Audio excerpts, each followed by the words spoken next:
جن کاموں اور باتوں کا اختیار کرنا ضروری ہے ان کا تذکرہ، اور جن کاموں سے بچنا ضروری ہے ان کا ذکر تفصیل کے ساتھ آیا۔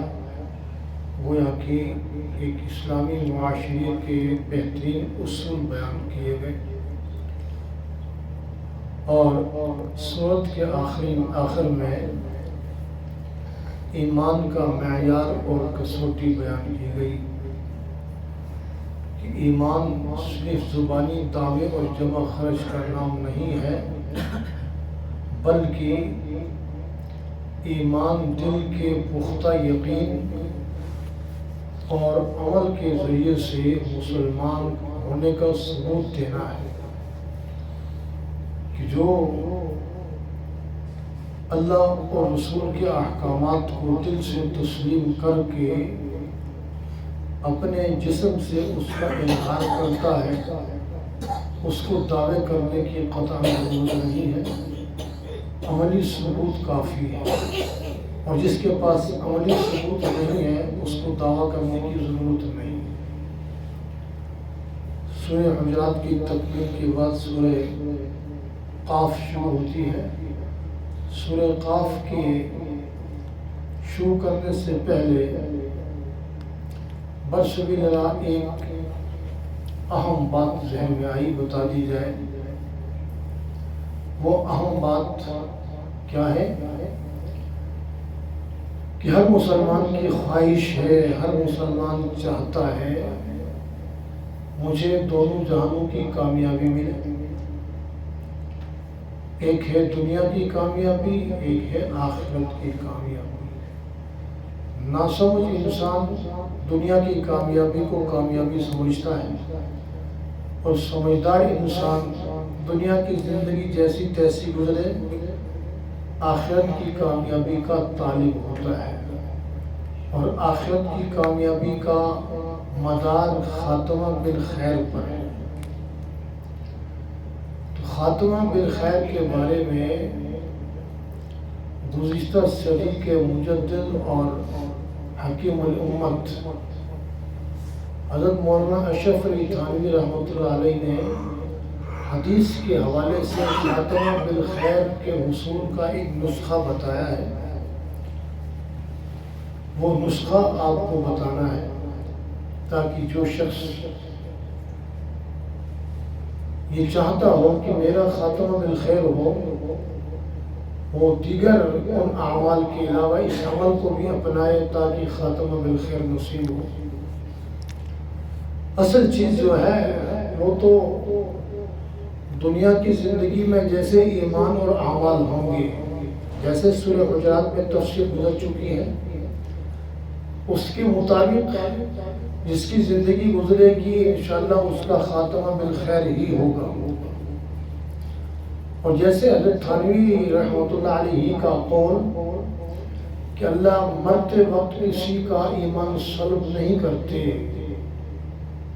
بلکہ مرنے سے پہلے ہی اس سے کوئی ایسا عمل صادر ہوتا ہے کہ وہ چلتا رہتا ہے بظاہر، مگر اس برے عمل کی نحوست کی وجہ سے اسے کلمہ نصیب نہیں ہوتا۔ اللہ کریم ہم سب کی، ساری دنیا کے سارے مسلمانوں کی حفاظت فرمائے۔ تو زندگی میں آدمی جیسے اعمال اختیار کرے گا، جیسا عقیدہ ہوگا، اور جیسے لوگوں کے ساتھ اٹھنا بیٹھنا ہوگا، تو انشاءاللہ موت کی حالت اور کیفیت بھی ویسی ہی ہوگی۔ اس لیے بنیادی طور پر تو ہر مسلمان کو چاہیے کہ نیک اعمال اختیار کرے، عقیدہ اچھا رکھے، اور اللہ پر کامل یقین اور اعتماد رکھے۔ ایسا کہنا اور سمجھنا کہ پتہ نہیں میرا خاتمہ بالخیر ہوگا نہیں ہوگا، مرتے وقت مجھے ایمان نصیب ہوگا نہیں ہوگا، یہ شک میں مبتلا ہونا ہے، اور ایسے انسان کو ایمان نصیب نہیں ہوتا۔ پختہ یقین رکھنا چاہیے کہ انشاءاللہ میرا خاتمہ بالخیر ہوگا، اور اسی کے مطابق اعمال اختیار کرنے چاہیے، تو اس کا انشاءاللہ خاتمہ بالخیر ہوگا۔ اور ایک اہم بات مسواک کے فضائل میں سے آپ نے یہ فضیلت بارہا پڑھی اور سنی ہوگی کہ جو ہر نماز کے لیے اہتمام کے ساتھ مسواک کا استعمال کرتا ہے، مسواک کے بارے میں فرمایا 70 سے زیادہ یا 90 سے زیادہ فوائد ہیں، ان میں سے سب سے بڑا اور مین فائدہ یہ ہے کہ اس کو خاتمہ بالخیر نصیب ہو۔ اس لیے ہر مسلمان کو مسواک استعمال کرنی چاہیے۔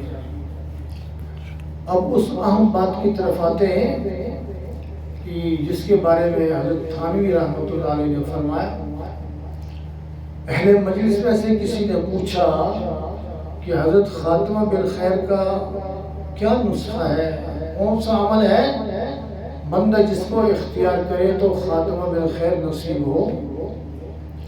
تو حضرت تھانوی رحمۃ اللہ علیہ نے فرمایا کہ ایک کتاب کا حوالہ دیا، مرأۃ الفلاح نام کی کتاب، کہ اس میں ایک حدیث ہے، اس حدیث میں اللہ کے پاک پیغمبر صلی اللہ علیہ وسلم نے ایک عمل بتایا ہے اور اس عمل کے 3 فوائد بتائے ہیں۔ عمل ایک ہے، فائدے کتنے ہیں؟ 3 فائدے بتائے۔ جیسے نماز کے بارے میں مشہور حدیث ہے، جو نماز 5 وقت کی اہتمام کے ساتھ پابندی سے باجماعت پڑھتا ہے اس کو 5 انعامات ملتے ہیں۔ کتنے انعامات؟ 5 انعامات۔ تو پہلا انعام ہے اس کے دنیا کے سارے مسائل اللہ نماز کی وجہ سے حل فرماتے ہیں۔ ایسے ہی فرمایا کہ ایک عمل ہے جو اس کو اختیار کرے گا اس کو 3 فائدے ملیں گے۔ سب سے پہلا فائدہ اس کو یہ ہوگا کہ اس عمل کی وجہ سے اس کی رزق کی تنگی دور ہو جائے گی اور رزق میں فراوانی نصیب ہوگی، ایک ہو گیا۔ اور دوسرا اس کا فائدہ یہ بیان فرمایا کہ جو اس عمل کو اختیار کرے گا اس کے گھر کے جھگڑے ختم ہوں گے، گھر کا ماحول اس کا پرامن اور خوبصورت ہوگا۔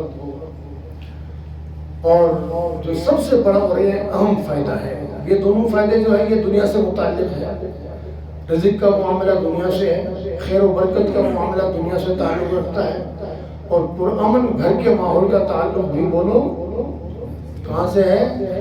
دنیا سے ہے۔ اور خاتمہ بالخیر کا تعلق کس سے ہے؟ آخرت سے ہے۔